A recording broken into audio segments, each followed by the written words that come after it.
Vamos con las consecuencias psicológicas de la prisionización.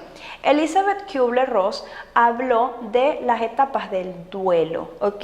Del duelo a nivel general, del duelo ante un divorcio, del duelo ante la pérdida de un ser querido, del duelo ante mi escape a otro país y dejo a toda mi familia, y por supuesto el duelo de perder tu libertad. Entonces Elizabeth Kubler-Ross trabajó con enfermos terminales y trabajó con las personas que quedaban, ¿sí? Entonces ella propuso lo que sería en el libro La Rueda de la Vida las fases de este proceso de duelo. Entonces nosotros lo que vamos a hacer es una comparación de lo que le ocurre a la persona cuando tiene una pérdida familiar a lo que le ocurre al recluso cuando tiene la pérdida de su libertad.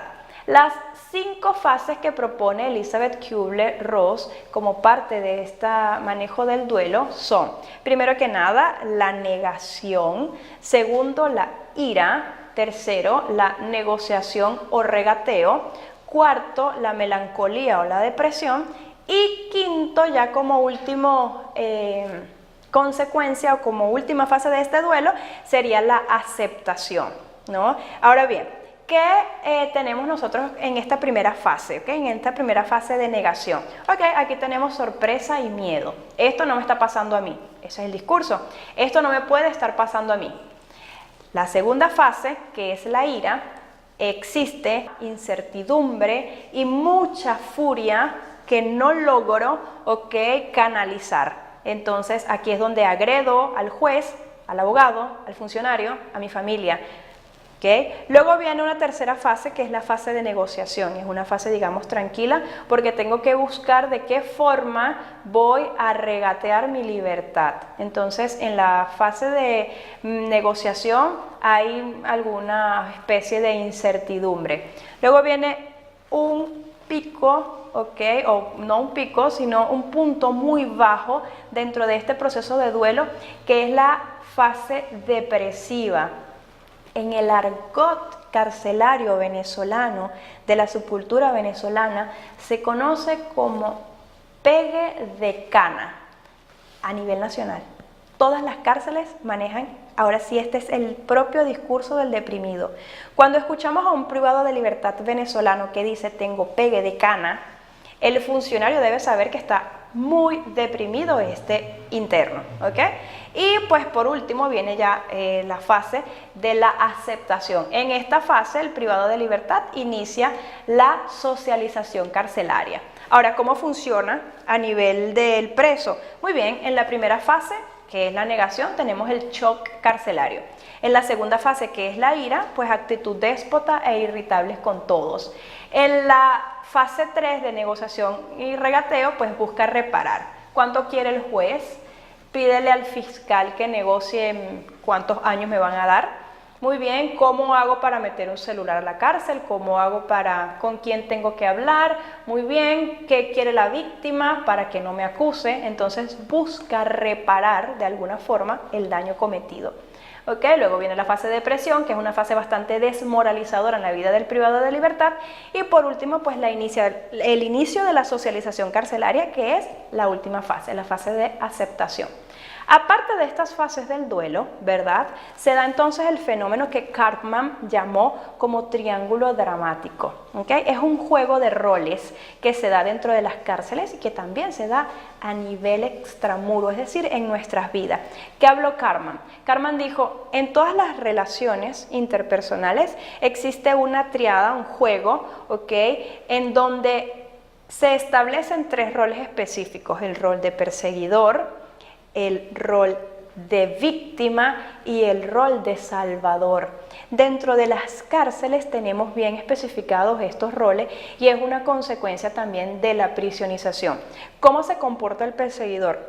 Bien, el perseguidor sería lo que conocemos ya a nivel subcultural como el líder de la cárcel, ¿ok?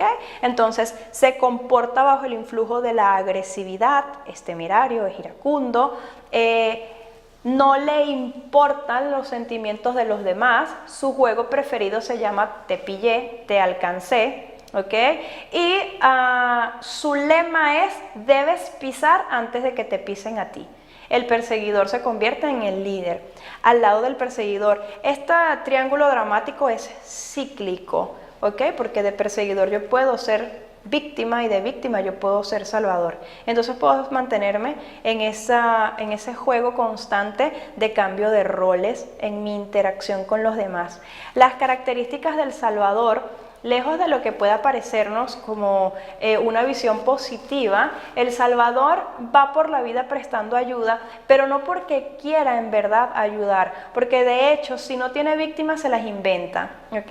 El salvador, digamos que trata de camuflar o de sublimar sus intenciones de poder. Dentro de la cárcel los vemos agrupados en lo que son este nivel de iglesias. ¿Okay? Estas pseudo iglesias dentro de las cárceles que buscan salvar o que buscan promover un estilo de vida diferente. Sin embargo, los castigos que estos salvadores emplean son bastante, quizás más fuertes que los de los otros, que los de los líderes. Y por supuesto tenemos la última clasificación, que es la clasificación de las víctimas, ¿no?